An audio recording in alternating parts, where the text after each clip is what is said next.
This podcast is for informational and entertainment purposes only. It is not medical advice. Please consult a qualified healthcare professional before making any health or lifestyle changes.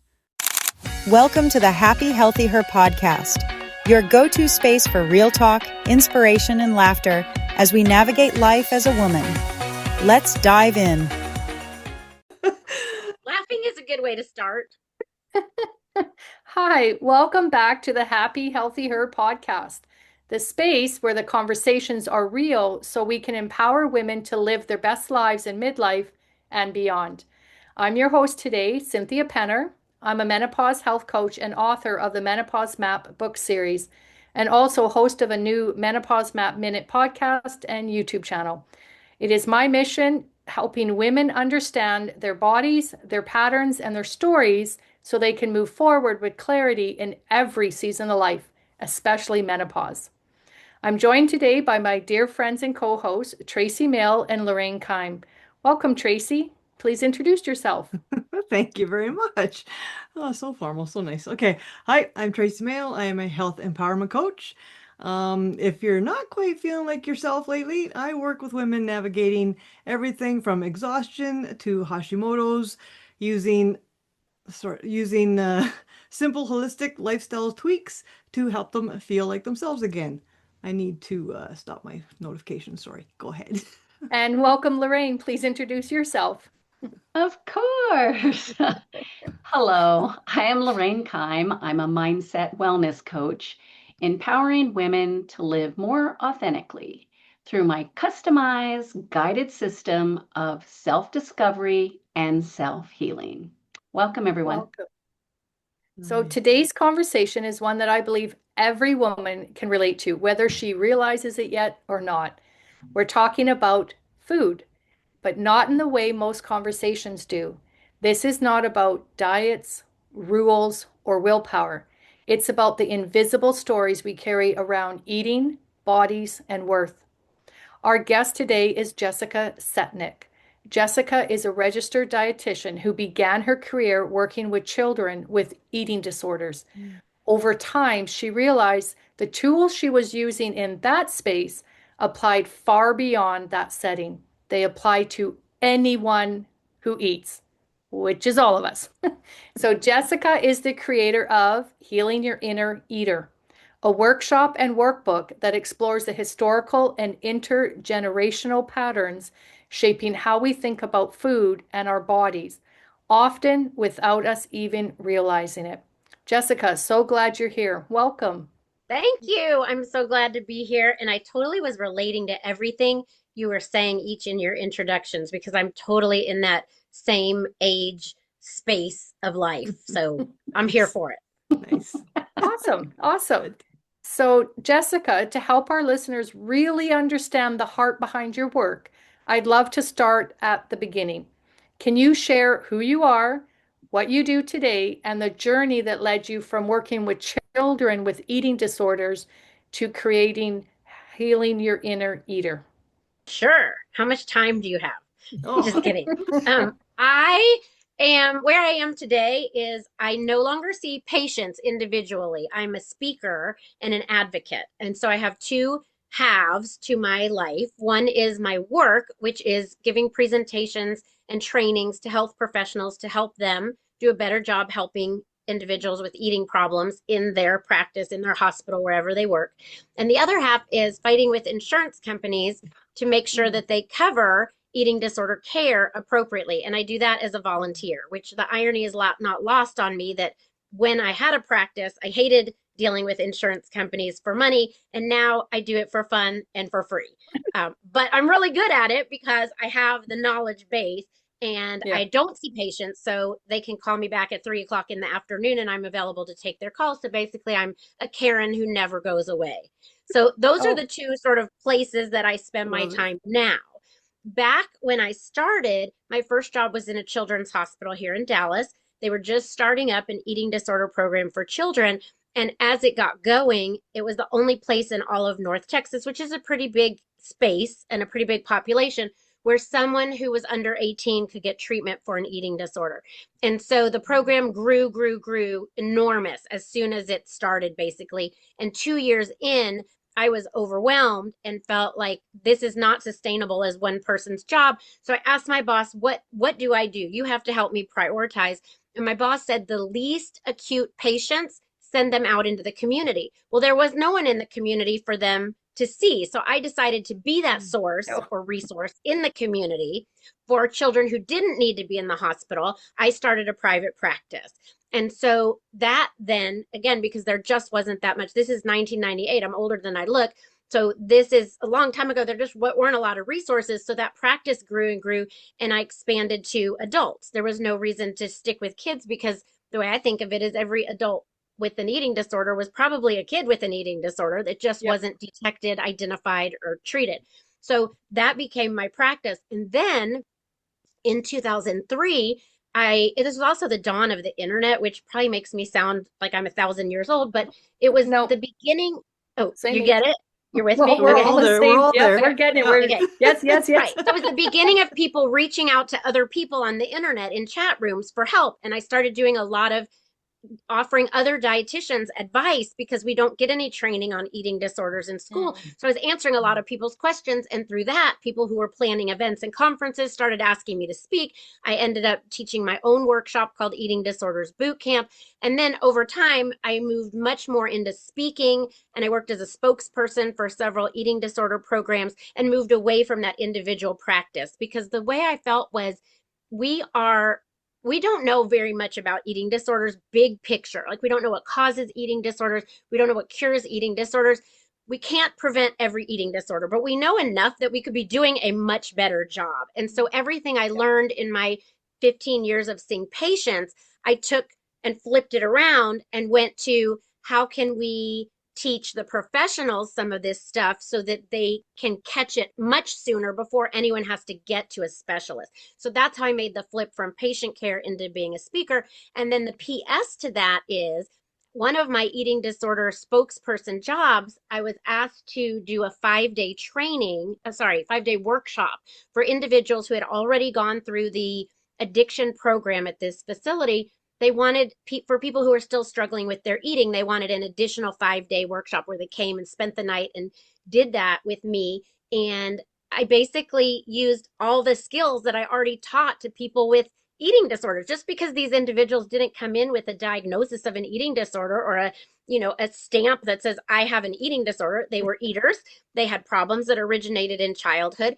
And so based on that, that's where it had a different name at that time, but that's what Healing Your Inner Eater came from, is this realization that you shouldn't have to get an eating disorder and get diagnosed with an eating disorder and have to find treatment for an eating disorder to learn some of this stuff. It really should be accessible to anyone. I agree 1,000%. It drives me nuts that I don't have a diagnosis or I didn't, it doesn't matter what it is. Eating disorder, Hashimoto's, right. thyroid issues. Well, thyroid. Yes. And let me also add, because there's so much more I could say, but I'm just really trying to be concise, which is hard for me with adult onset or adult diagnosed ADHD. But I was told by a speaking coach that I should take the words eating disorders out of my talks. And I was like, you just ripped out my identity and stomped on it. Like I am known throughout the nation as an eating disorder expert. What are you talking about? And she said, I listened to all your talks and everything you said applies to me. And so I actually had to hear it from an outside person to really hit it home, because that idea that we all are eaters and we all have dysfunctional behaviors, it's just on a spectrum. And only when it gets really, really severe does it actually get the name of eating disorder. So I've just stopped talking about eating disorders, and I just call it dysfunctional eating behaviors, disruptive eating behaviors, problem eating behaviors, eating struggles. Because when you say eating disorders, I feel like most people have this avatar in their mind of what that looks like, and everyone else is eliminated. Exactly. And if we talk about problem eating behaviors, suddenly that opens the door to everyone. Yeah. People haven't been diagnosed. They don't recognize themselves in what you're saying. Like, oh, I haven't been diagnosed. That doesn't apply to me. It's like, yeah, it does. Catch it before it gets to that point. And then you have And are you always happy about what you eat? And do you always choose the most nutritious foods? And do you always walk away feeling satisfied? I mean, none of us can answer yes to all of those things. We all have disruptive eating behaviors. It's just a matter of scale. Every once in a while, who cares? But if it's impairing either your health or your functioning or your ability to have basically mind space to do other things, if your regret about eating is so dramatic and pervasive that it's impairing your ability to have a balanced life, that's enough of a reason to get help or to try to even do self-help, as opposed to saying, I don't really have a problem. Some people have bigger problems than me. That's not what it's about. It's not a competition to see who could be the best mental patient. Jessica, what stands out so clearly, yeah, is how your work expanded once you realized these struggles aren't rare or extreme, they're human, right? You saw that what you were teaching children could actually help anyone who eats, which most people never think they're allowed to need help unless things feel severe. So I was going to ask, like, what was that fringe issue? Like, what was it that got your attention? And you were just saying it was that lady. And during what you were just saying, you said you recently got diagnosed with late onset ADHD. I have a couple of boys that have it. When it was explained to me, they were called, instead of learning disability, right? Learning differences. And for that lady that was talking to you, once you took out the word disorder, right? Yeah. It involved everyone. So it's a difference, right? Everybody eats, but you're right, not a disorder, it's a difference. So yes, there was another kind of like thumbtack that I can point to that was a turning point for me. And that was when I was on a speakers bureau for speakers who speak at college campuses. And they had several speakers that spoke about alcohol problems. And in my mind, the defining line or dividing line between an alcohol problem and not an alcohol problem is something like quantitative. How many drinks do you have? Do you drink in the morning? Do you drink every day? Like, it was something that you could point to very specifically. And what I learned from them is really that is passe thinking. And that now the current thinking is an alcohol problem is basically defined by, do problems happen when you drink or when you don't drink? And that opened my mind so much because I thought, let's just apply that to eating. Do problems happen when you eat or when you don't eat? That is a question everyone can answer. It's not about how much you eat, how much you don't eat, how often you eat, which food you don't eat, how many foods you don't eat. It's literally, is it a functional problem for you? Because I may sit and eat carrots for lunch, let's just say, because I just found this new brand of carrots and carrots are delicious and I love them so much. And you might eat carrots for lunch because you're scared to eat anything that has more than a few calories, right? And it's two totally different motivations, but we're eating the same thing. So to an outside person, you cannot look at what someone is eating and say, this is a plus or this is a minus, this is a positive, this is a negative. You really have to understand the motivation. And that's what I got from my work with children, is that you really have to ask why someone is doing something, because kids are so concrete, right? They think something like fat makes you fat, like peas make you pee. Like it just makes sense to them, right? So or cute. a child told me that they decided to eat in a vegan manner because they wanted to be kind to the animals. I said, what about the leather jacket you're wearing? And she said, well, no, they kill the cows for the meat. They just use the leather that's left over, right? Like stuff like that. Oh, I can't even tell you how many kids I had to explain that if you leave your eggs in the refrigerator for a month, for a year, they are never going to turn into a chicken. Like, kids think really concretely. And then I realized I'm explaining the same stuff to adults. The very same stuff. Because where did they get that information? If nobody told you when you were a kid that an egg's never going to turn into a chicken, then you grow up into an adult thinking the exact same thing. So that's where, to me, it all really, it's just a continuum as opposed to these very separate sort of boxes that we tend to want to put people in. Yes. Awesome. Oh, true. Oh, what can get tricky about this though is that a lot of, and I'm going to narrow it to women. Obviously, it applies to everyone else, but we don't seem to be aware that it's a pattern. So they're living inside of this pattern that they're completely unaware of. They have no clue how it originated. So how do you help women gently step back and see that their relationship with food, without self-criticism or feeling like they need to change it right away, what is that like process that you Yes. help them see It's that very simple. something's going It's on? very simple. We don't Yeah, ask, in Healing Your Inner Eater, we don't ask, what are your problem behaviors? right. We don't go at it from the front door. We go at it from the back door. Something like, what were the experiences of the people who raised you? So we start with a circle and then circles around it. In each circle around put me in the middle circle. In each of those other circles, put an adult that was influential in your life before the age of 10. So could be parents, could be foster parents, adoptive parents, bio parents, could be grandparents, could be your favorite aunt, could be a school teacher. Who were the influential people in your life? So we're not even saying at first who was influential in your eating, because already you start to sift it down, right? So we're just saying put all comers on the board. And then we don't even say what were their eating patterns like. We're because that's where people start to, like you said, start to try to differentiate. We just say, who were the people, adults that were influential in your childhood? And then we say, what were their experiences? What sticks out in your mind about them? And we ask people, this is just an exercise people do at the workshop, start writing a few memories of each person. And then we ask, after everyone's spent a little bit of time on that, to discuss it with your table. What popped up while you were doing that that might relate to something about food? So we don't start with food, we start with you, and then we look for the links to food. And so people will say things like, I'm just thinking of the last workshop I did. It was actually for professionals. So here is a professional person who has never pieced this together, a professional eating disorder treater, who said, what I realized when we were doing that is that my parents grew up poor, which is a very common thing that we hear. It just affects people in different ways. And my dad became very affluent. And in the 80s, when I was growing up, or 90s, the height of affluence was to be able to buy your kids those, oh my gosh, I'm blanking on the name, the little pack that has like the little meat, the little crackers. It's like a plastic. Oh, the I can't think. Lunchable things? Lunchable. Thank you. Yes, Lunchable. She said the height of wealth was Lunchables, right?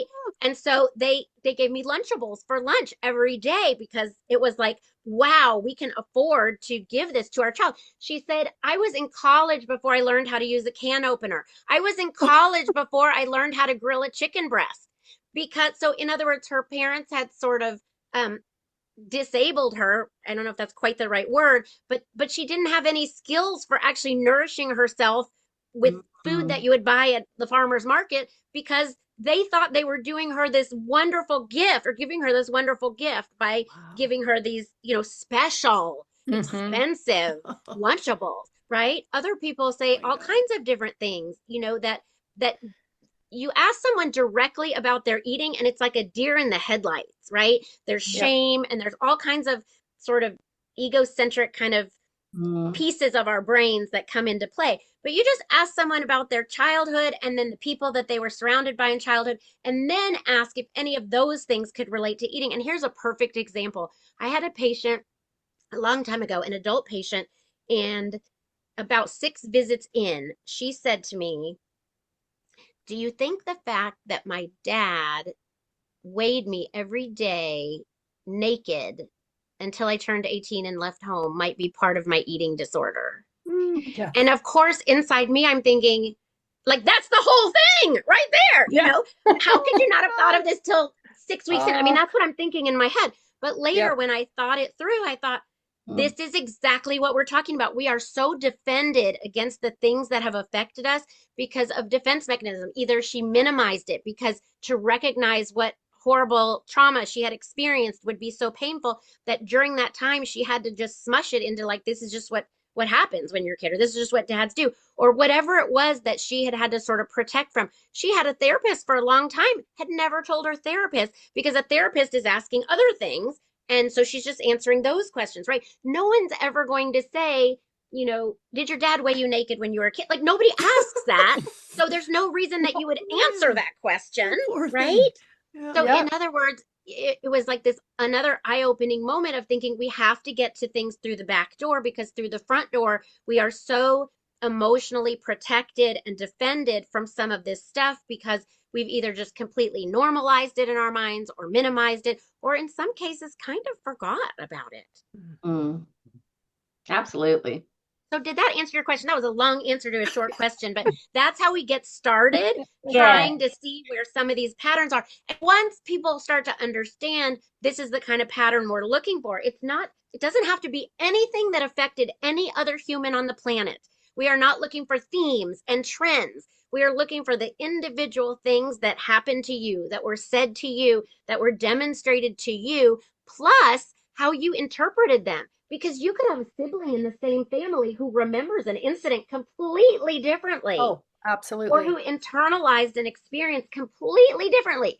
Same parents, same situation, right? And it's just completely different. Whether you're different genders or whether you're different ages or whether you're identical twins, doesn't matter. You still experience things differently. And so we're really trying to help people break apart anything that they identify as eating disorders and instead look at where are you compared to where you wish you were. And P.S., some of the things that people do with their food are not causing problems, and you don't have to change. And it's just interesting and informative to see where they came from. I'm thinking of another participant in a different workshop who said, I always have to have something hot and cold on the table because my mom always had something hot and cold on the table. And my kids think I'm nuts because when we order in a pizza, I always put pickles on the table because I want to have something cold, and they think it's weird. And I'm like, I don't know. I just need to. And my question to her is, what if you went to someone else's house and they ordered you a pizza? Could you just survive? Like, what? She's like, no, I don't care what other people do, right? It's just, so it's not impairing her ability to eat. It's not impairing her ability to socialize, right? It's just something that she does. Does she have to stop it? No, she doesn't.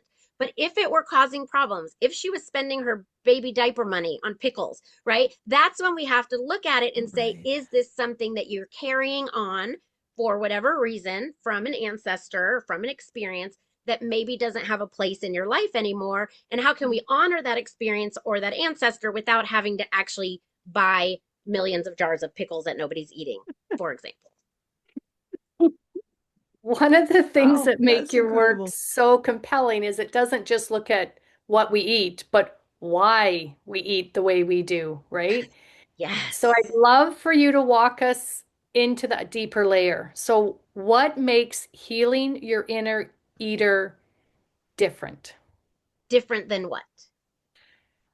What everyone else is when you're talking about eating disorders, when we're Oh, talking yeah. about Yeah. diets, or we're talking Because we about never ask anyone, what is your typical day like? What do you eat in a day? How many calories do you eat? How many macros do you eat? Do you take a multivitamin? Because we're really trying to help someone unlayer their true self, because only when you find that true self can you even decide what you want to be eating and should you be taking a multivitamin. Like, you don't even know the answer to that yet, because all of that stuff is so, how can I say this, humans have been eating without knowing how many calories were in their food for a long time, and our brains have really not evolved to deal with that information. We don't know what to do with it. Kind of on a body image side, we think of it like our brains did not evolve to be able to see our own image. There were not mirrors for most of human history. There were definitely not cameras, and there were definitely not selfies. So for a lot of human history, the only way you could even catch a glimpse of what you looked like was in like a puddle that you walked by, okay, or a pond, and that was not a direct correlation, right? So our brains did not evolve to deal with all of this nutrition information. Food is a survival instinct. And so whatever ideas you have of like, I'm going to only eat X many calories a day, that is a totally different part of your brain making that decision from the part of you that's deciding what to eat in the moment or how to survive, basically. So what we're trying to say is, until you get this survival stuff sort of understood, not necessarily changed, but understood, then anything that your sort of egocentric brain decides for you is not going to stick. The part of you that says, I'm going to run 5 miles every day, or I'm going to whatever, not eat any more sugar. I don't know if that's the right or wrong choice for you. I don't know what you eat and what your background is and what your health history is. And we could talk about that. I am a dietitian, But it doesn't even matter what we decide, because if there's underlying parts of you that, for example, connect with a dead parent through chocolate, because that dead parent always bought you chocolate when they came home from business trips, it doesn't matter what the egocentric part of you says, I'm going to stop eating sugar. Whenever you want to connect with that passed away parent, you're going to the chocolate. And so we have to identify that before you make a conscious decision. Otherwise, it's not your consciousness that's making a lot of these choices. Wow. Very interesting. I like that. Yeah. Never thought And of that it was that an way, actual right? Yeah. example Yeah, no from kidding. Yeah. a No, patient you can who was absolutely see binging that. on chocolates Yeah. because that was something that she connected with her dad. And so the Yeah. question is not, why can't I stop eating chocolate, or how do I stop eating chocolate? The question is, how do you connect with your dad who's passed away in a different way? If eating Right. chocolate is not functional, helpful, safe, whatever word you want to use for you, it's not what you want to be doing. Because if you want to eat chocolate as a way of connecting with your dad, I am not here to tell you not to do it. But if you think that is not ideal, then how can you connect with your dad? And hey, I'm a dietitian. It might be a therapist or a minister or a best friend that you figure that out with. It might not be me, but I can tell you that eating chocolate, if that's the only way for you to connect with your dad, you're not going to stop doing it just because your doctor says you need to lose weight or something like that. Yeah. Yeah, Right. Yeah. exactly. Wow. I love that we're talking about this. We had a past episode called The Stories That We Carry. And so I love that we're talking about stories, because basically that's what our memories are, our past, our events. And so we have these stories about our food, about our bodies. And some of us don't even realize they are stories. And our perceptions, I love that you said that earlier. Our perceptions about these stories are another layer that we're talking about here. So we we end up saying, well, this is just how we are. Like it's not connected to our past or how we grew up or any of our, memories.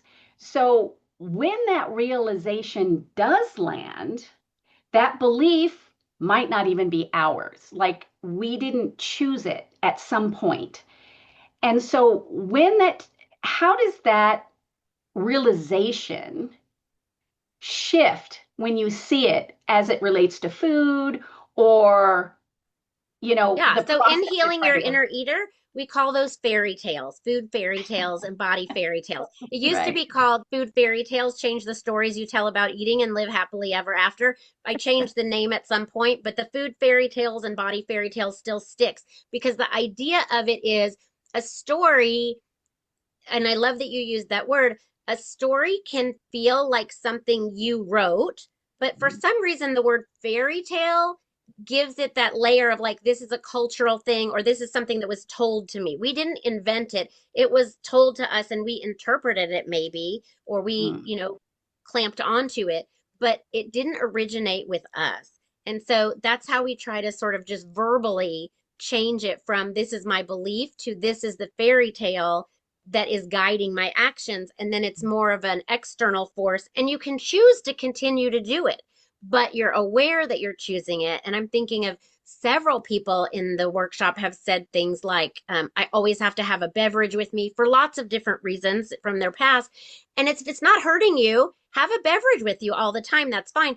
But now they know where that came from. And so let's say there's a family member that's like, why do I always have to have a beverage? They can say, it has to do with my past and it's a choice I'm making. And if you want to know the whole story, I'll tell you, instead of feeling ashamed of it, Yeah. right? Right. Or thinking I should change it, or thinking this person's not understanding because I don't really understand it myself. So it's that kind of thing. It's like, if you want to believe in the fairy tale, that's okay. Or if you want to say, I don't really believe it, but I kind of like it. Like, I kind of like Disney princesses. They get a lot of flack, but Disney princesses are like really kind to animals, and like they have a lot of good qualities, right? Yeah. So you don't have to believe in the whole fairy tale lock, stock, and barrel. You can choose the parts that make sense in your life now and let go of the whole like the prince is going to rescue me and save the day, if you don't believe in that anymore. Yeah. I love you. Okay. Yeah, I do love that, because making that distinction really is helpful for your mindset from this is my story that I wrote, to this is a fairy tale or a folklore or tradition or just, a pattern I developed. So that when you give that space between your behavior and the pattern, then you can reinterpret it, even if that means keeping it, but Yes. giving You it a different totally get me. name. Yes, exactly. Yes. So Yes. that's wonderful, because that's all any of us are really trying to do here when we're coaching, is we're not trying to criticize. There's no judgment. We don't want people feeling bad about themselves, shame, guilt, or any of that. We want awareness and reflection and acceptance, and even accountability and responsibility without the negative aspects of that. Yes. So the story you Try want being a to adopt. dietitian, walking into a meal with someone and them saying, "What do you do for a living?" I mean, they immediately think you're going to count the calories in their food and give them like a list of everything they're doing wrong. Yeah, Yeah. yes, maybe I should just call myself a coach now, because you're right. That's such a nicer way of approaching things. Yes. That's so true. That's great. Yes, Like, because shame is not an effective behavior change method. I can tell you that no, for sure. Yeah. No, That's for no. sure. make it worse So, for sure. oh, absolutely. So as you're talking, Jessica, I keep thinking about midlife women who feel frustrated because they know what they should do, yet they feel stuck doing the same things. So what I hear you're saying is that many of these paths were laid out long before we had awareness or choice, right? So that understanding helps shift women out of self-blame and into awareness. And so that is exactly what you're doing, Oh correct? yeah, and let me tell you, I'm 53, I am in menopause. I had a hysterectomy, so I had no Oh. flow to tell me that I was going into perimenopause and menopause. So it was kind of me noticing things about my body and telling my doctor that I am in perimenopause, right? So there's it's just a whole big mess, isn't it? Um, with everything I know about body image and the fiction of body image and the perception and nutrition, I am still sitting here telling you it is hard to know that I have gained weight doing nothing different. It is hard to have my clothes not fit. It is a Yep. very challenging time of life. And I already know all this stuff. So Me I too. can't even imagine how hard it is for someone who's still believing this is all my fault. I've done something wrong. I'm failing in my duty as a woman, as a wife, to keep my figure. I'm using finger quotes if you can't see me. Like all this stuff is like, oh my gosh, I don't know how anyone's making it through, because it is really hard. And if I didn't have my eating disorder colleague friends that I could say, like, I'm just going to wear a moo until my weight settles down. And they know I'm not criticizing my body. Like, it is what it is. But, like, it hurts my feelings to try my clothes on and they don't zip. So I'm just Yeah. not doing it anymore. Hello, Hill House and one size fits all dresses, you know? It's a new learning curve, Jessica. Menopause, it is a complete new learning curve. Everything that you've known up until menopause, now you get to learn something new. So I hope you are a lifelong learner, because once you learn the ins and outs of hormones, cortisol, testosterone, progesterone, and you master that, your coaching, is that what we're going to call it now? Whole new level, because every single woman on this planet is going through menopause. It's happening no matter what. So, Can I tell you something? This is not exactly on our topic, but I think our listeners will be okay with it. One of my speaker coaching clients is a psychiatrist who specializes in women's reproductive health and mental health. And helping her with a presentation, I learned at 53 years old how your menstrual cycle works. I'm like Nobody thinking, tells you.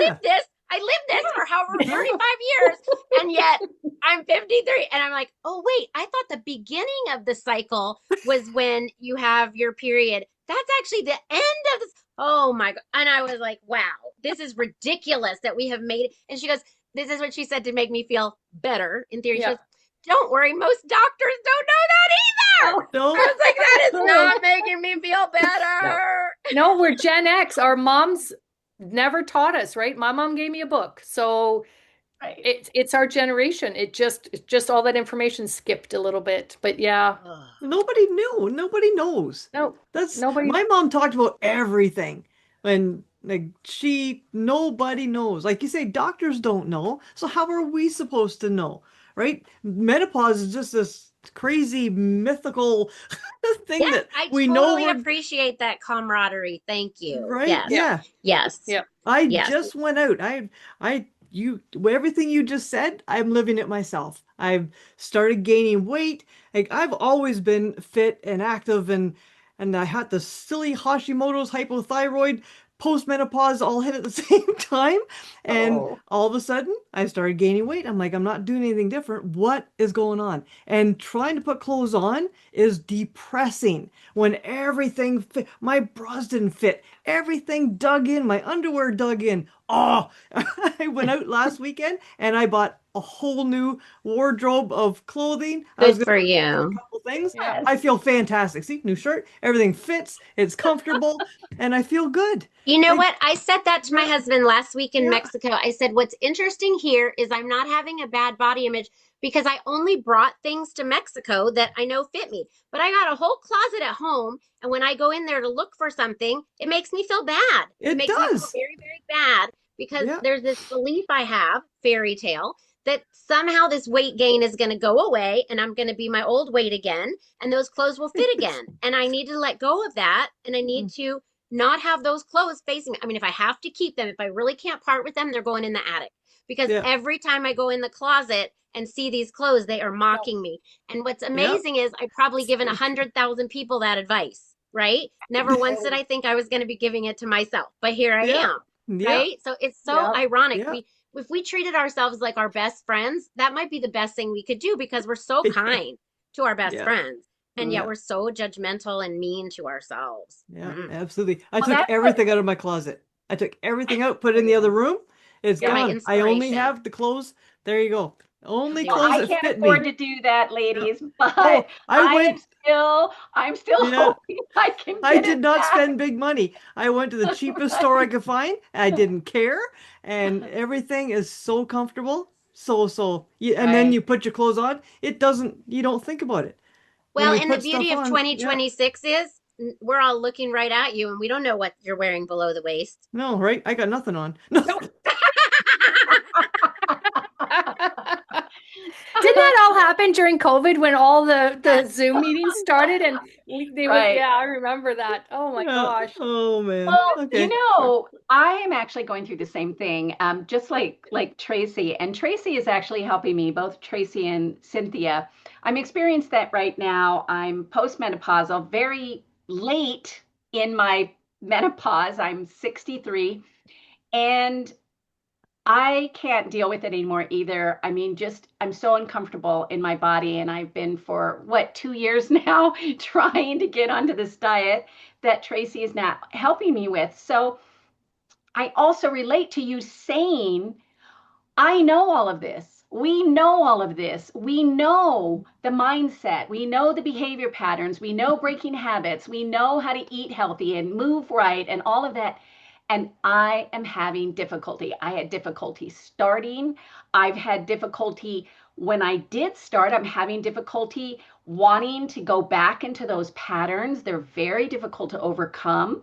And so, yes, this is definitely not something, oh, just do this and you'll be fine. None of us are saying No. that. May I No. We're may I all explain going why through you're this. having Yes. difficulty if I may project onto you? Sure, sure. It's because the time that we spend talking like this among women in a deep way is such a drop in the bucket compared to the time we spend out in the world of advertising messages, of Yes. social media, of fitness messages, if you want to call it that, wellness Yeah. culture, diet culture. Mm, And those messages have been coming to us for decades. So to mm, have one or five or 10 conversations like this is still nothing, nothing, nothing compared mm. to the amount of bombardment we have to spend money because we're not good enough. And that is really what it boils down to. Unfortunately, it's not a conspiracy exactly. It's more just how our culture is set up. Mm-hmm. Is Mm-hmm. that, remember in the beginning of COVID, I feel like there was something about jeans, like jean sales went way down because legging sales went way up. Something like that. Oh, Like that's the funny. fact that people didn't have to be seen below the waist made a huge change in the way people were consumers.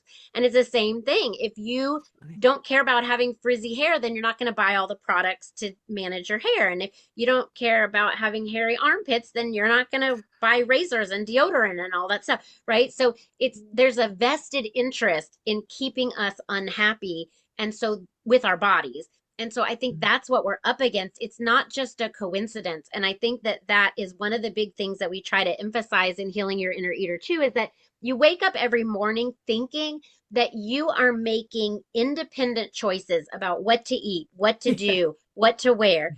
And it's sort of like, if you remember that scene in Devil Wears Prada where Meryl Streep tells Anne Hathaway, like, you think you picked that blue sweater, Yeah. but really here's all the reasons that sweater was basically picked for you.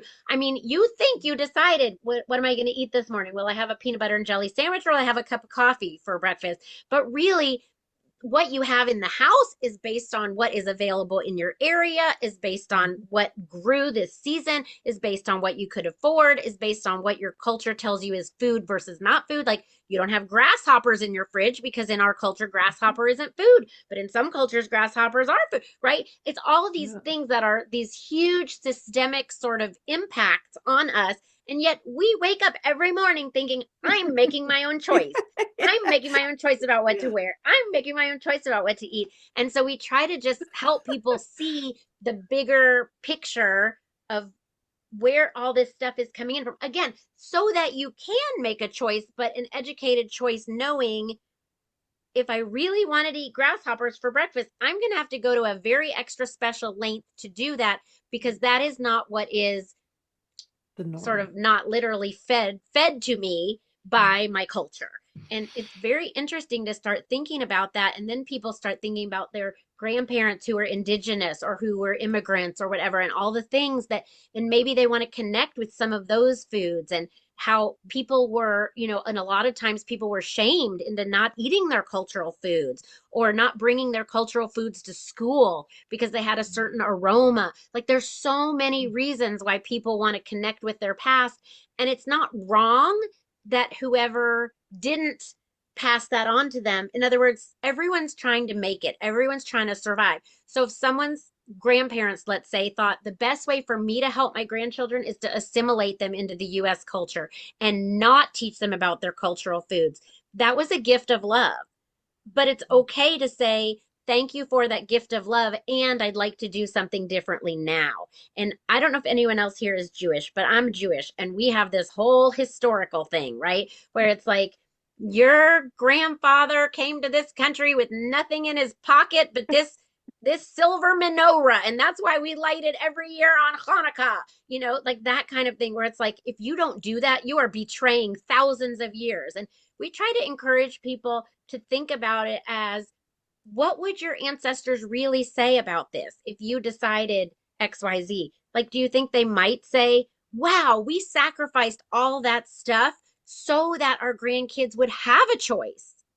But it's something no one's ever really been taught. So if you decide that on Hanukkah, instead of eating fried potato pancakes, I decide to go to Trader Joe's and get hash browns because, heck, that's a whole lot easier than shredding my own potatoes. I don't feel like I'm betraying anyone. I feel like I'm keeping a tradition alive in a way that makes sense for me in 2026. But it's very hard to see those patterns and then to decide to change them when you feel like you're betraying someone else who sacrificed to get you here. Right. Absolutely. Old stories. And not one of us is not descended All of us, everyone alive today is descended from someone Yes. who went through the somewhere. Great Yep. Depression, who went through a Yeah. refugee status, who went through rationing during a war. There is no one here that doesn't have some of that.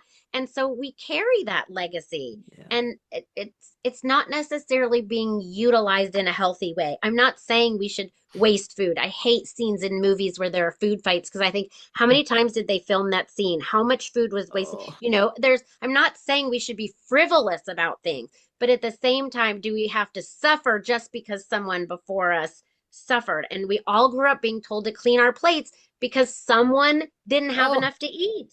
yeah. And so we were told we had to clean our Yeah. plate. And I'm not saying we shouldn't work to maybe have less on our plate in the first place. But if your only choice is to eat food you're not hungry for or throw it away, honestly, I prefer if you throw it away. And I do not like wasting food. But if that is the only choice, that we have to make that choice. And some people cannot do it and they will eat whatever is on their plate. And it's just such an unhealthy habit. But if you understand where it came from, you can sort of talk through it, I guess, with your own self and even with people who are no longer living, which is a weird thought, I know, but that's what empty chair therapy is, right? Is having a conversation with someone who's not living and saying, thank you for the gifts of love. I am going to choose to do something different, but I'm going to keep your love even though I'm not keeping that tradition. So nice. Okay, so let's make this practical because Okay. insight without action can leave people feeling overwhelmed. So for Okay. women listening who are Yeah. thinking, okay, I see this Yeah. now, Yes. but where do I start? What are some simple, accessible first steps they can take to begin exploring their own food story? Yes. So the first thing you can do is think about what was the last thing you did with food that you later regretted? So anyone here willing to share? Huh. The last thing. So I'm sorry. Do you mean something like you had Like a I'll share. I okay? regret that I didn't eat breakfast this morning because by the time I ate at noon, I was really overly hungry and I was worried I was going to get a migraine. Oh, Okay. So just as an example, something that you did with food that you're sort of like, I'm smarter than that, that kind of thing. And then your next step is to de-shame it and to say, yeah, I'm a smart person and I also skip breakfast. So there has to be another explanation besides I'm so stupid or I'm so right. irresponsible or I'm not a healthy eater. I'm a smart person, I'm a healthy eater, I'm very responsible. So what could have led to that? Um, I was not feeling well and my husband was out of the house, so I couldn't ask him for help. What could make it better if I go to the grocery store and get some things like yogurt that don't need preparation and I can just grab them out of the fridge. If I were to sort of let down my guard as far as not eating on a Zoom meeting and say to someone, look, this is my only opportunity to eat. I hope you don't mind. I'll turn off my audio so you don't have to hear me, eating this bowl of cereal. But it's really, if I had a different time to do it, I would do it, but it has to be now. And I hope you'll understand. Right. So looking at all the ways I could do something differently. So I think just think of that very first thing. And if you can't think of anything, then be alert for it tomorrow. What is something you do with food that you're like, this either isn't what I want to be doing, or I regret that I'm doing it, or I feel stupid for doing it. And assume that you are not a stupid person because you're very competent in life. What are the other explanations and how can you solve for those variables? And just let it be one thing because the goal is to sort of break the pattern of the reason I did this is because I am blank. And instead think the reason I did this is because it's a pattern. That's it. Mm. Because the system set it up this way. And if this sounds like a lot, another sort of even smaller action item you can do is the next time you feel guilty, angry, disappointed after eating something, think about what other reason might I be angry, sad, or disappointed? Because this is like a dietitian secret. The way you feel after you eat is the way you felt before you ate. Because if you say pizza, I'm angry that I ate that pizza. I'm sorry. Pizza can't make you angry. Pizza is just molecules that you put inside your body. It's how you think about pizza that made you feel a certain way. So if I ate a piece of pizza and I felt great, and you ate a piece of pizza and you felt angry with yourself, that's not the pizza, right? It's the person. And so what is it that you might have been feeling angry about before, and detach it from the pizza? I'm not saying you should or shouldn't eat pizza. Maybe you don't want to eat pizza, that's fine. But if you blame the pizza and you just never eat pizza again, that's not actually solving the thing that you were angry about. And it's really deep, deep stuff. And maybe I sound kind of like a kook, and I'm okay with that. Not But at all. it's these very little changes in thinking. And I know what you're saying, like insight is overrated without behavior change, but the insight itself can be a huge aha moment, and then crack it wide open for you to see other examples in your life. You could also think about, what is something I'm doing that I don't know why I do, Mhm. and try to trace it back. Do you know the story about the ham, the newlywed who went to her in-laws house for their first Thanksgiving, and they had a big ham, but half of the ham was cut off and it was in a different pan, and she said, why is the half the ham cut off? And the husband said, I don't know, ask my mom. And he says, Mom, why do you cut the half off the ham? And she says, I don't know, ask Granny. And they ask Granny, and Granny says, I don't know, ask Gigi. I do it because Gigi did it. And Gigi says, in 1912, when we had our first house, we only had one pan and it wouldn't fit a whole ham. So I cut the ham in half. And so now, 80 years later, everybody's still cutting the ham in half and nobody knows why. Oh my It's that God. kind of stuff. Like Yeah. and okay, I will add one more thing that is an important action item. Write it down. Write it down. Please write it down. Because you cannot solve a problem with the same mind that created it. You have to have some Yep. objectivity to it. So write it down, whether it's in the Healing Your Inner Eater workbook, whether it's on a piece of paper, BevNap, doesn't matter. But write it down so that you don't have to keep it swirling in your head, so you can look at it later when you're in a different headspace. So you can even bring it to a friend and say, I wrote down these weird thoughts about eating because I heard this weird lady on a podcast. Does this make any sense to you? Because that's the other thing, is sometimes other people see things so clearly that we could not see in ourselves. And that's why we do lots of small group discussions, because it can really be eye-opening when you have to try to explain something to another person. A lot of times you don't even need their advice. You hit upon your own advice while you're saying it out loud. Absolutely. Oh, absolutely. Yeah. I do that all the time, especially more on email. I'm writing something, asking a question, I'm like, oh, never mind, I got it. Okay, I have one last action that people can do, like while they're listening. Unless you're driving while you're listening, maybe don't do this. But this is how we open every Healing Your Inner Eater workshop. Someone important to you has been lying to you your whole life. It's you. And here's how I know. And we ask everyone to close one eye and look at your nose. So you have to kind of look in the opposite direction to see your nose. Close your other eye and look at your nose. Now open your eyes. You cannot see your nose. That is my best illustration of the fact that your mind is editing out things. Your mind is your perception, and it is not always real. So once you get that, the idea that you don't have to believe everything you think, which the first time I saw that, don't believe everything you think, I mean, I had to stop in my tracks and like parse it out.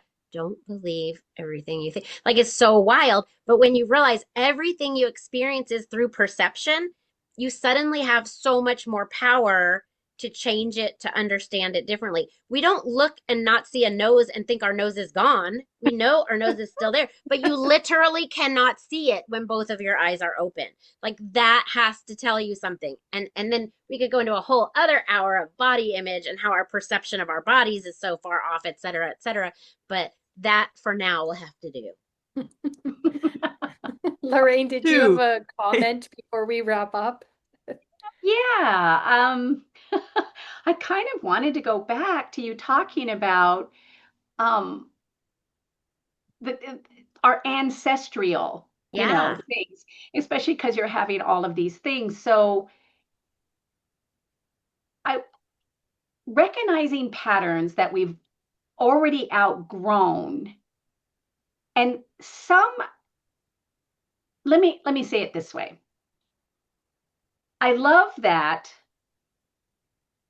we can honor that we kept that in, the respect and the honor. You look back and you say to yourself, okay, I recognize this pattern from my youth or from their youth. It's been carried on, but we don't have to blame our ancestors, or we don't have No, to point fingers, or we don't have to feel bad, or we don't have to feel victimized that no. somehow we were raised a particular way. I love that you left in, let's honor that time, because that time was most likely in love, for our protection, or out of necessity. Let's say we didn't have the greatest upbringing, and our relationship with food when we were younger might not have been really good, but out of necessity, out of survival,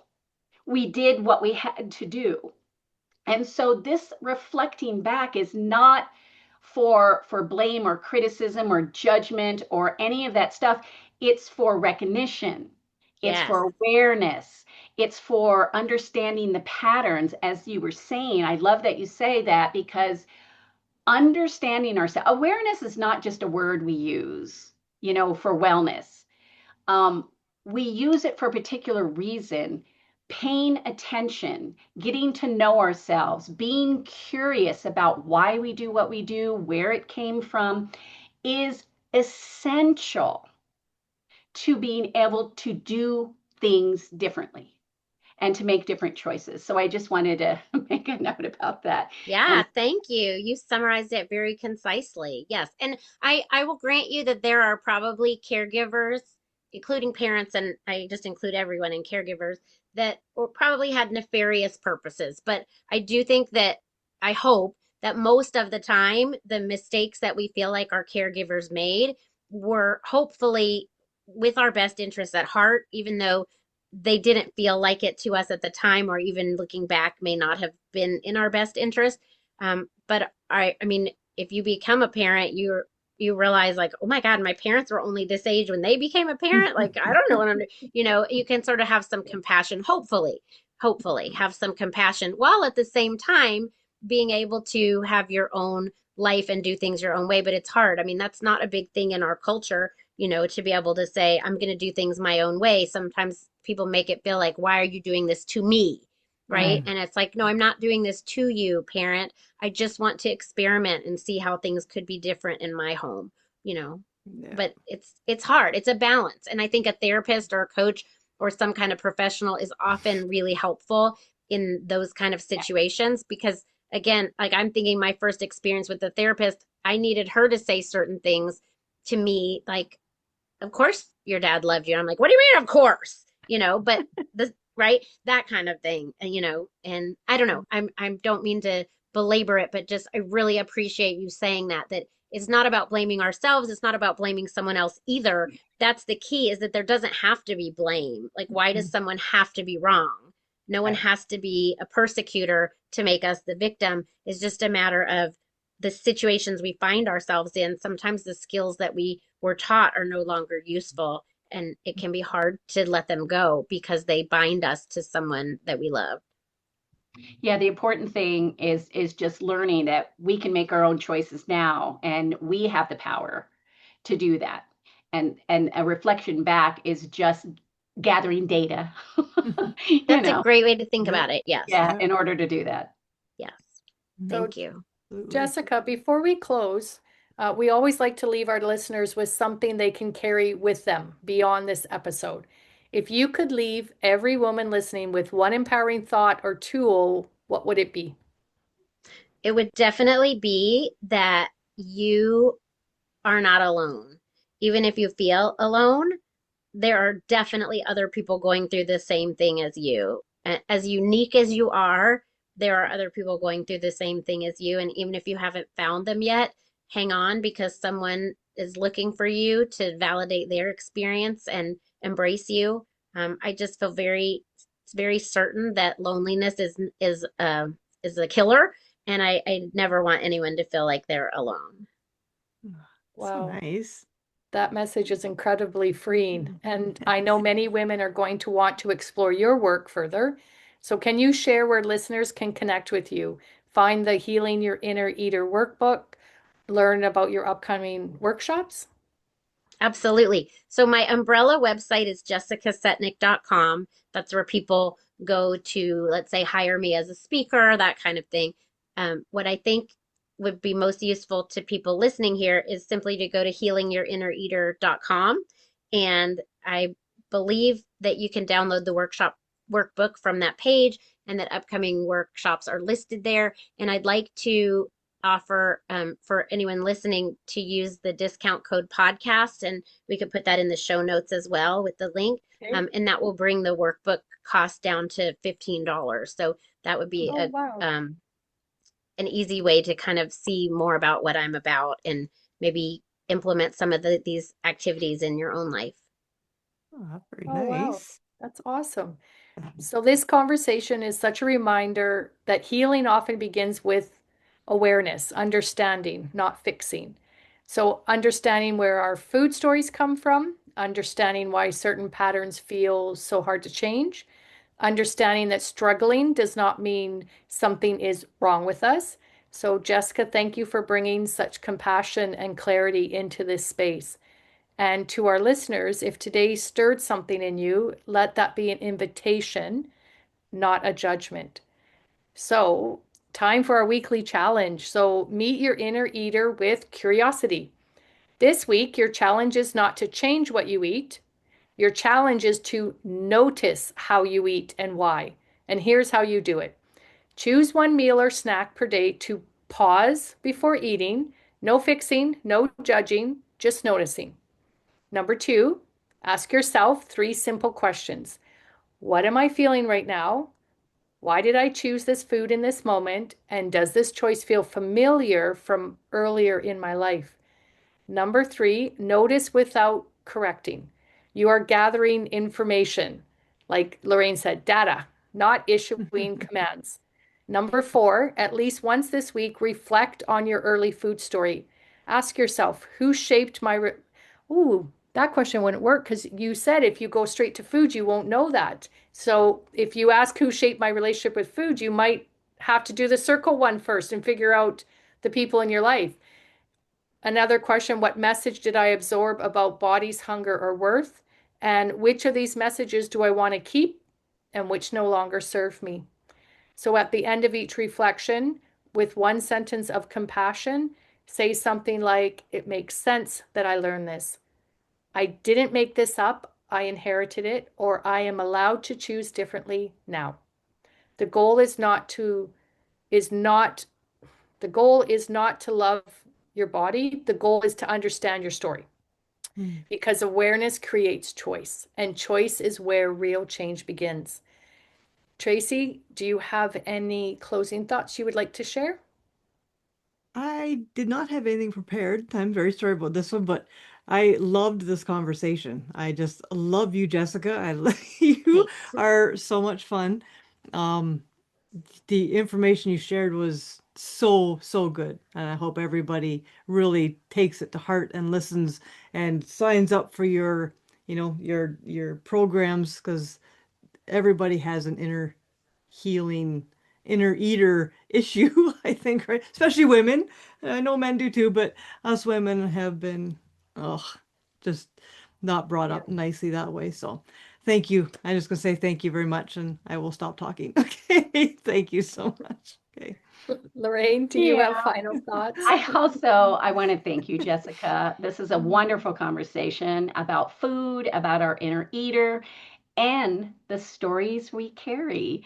So, healing doesn't ask us to become someone new. And that's not what this is for. But it does ask us to understand who we've been, who we want to be, and supports us through that transition. So many of the patterns that we struggle with weren't creative out of failure, but out of necessity or patterns.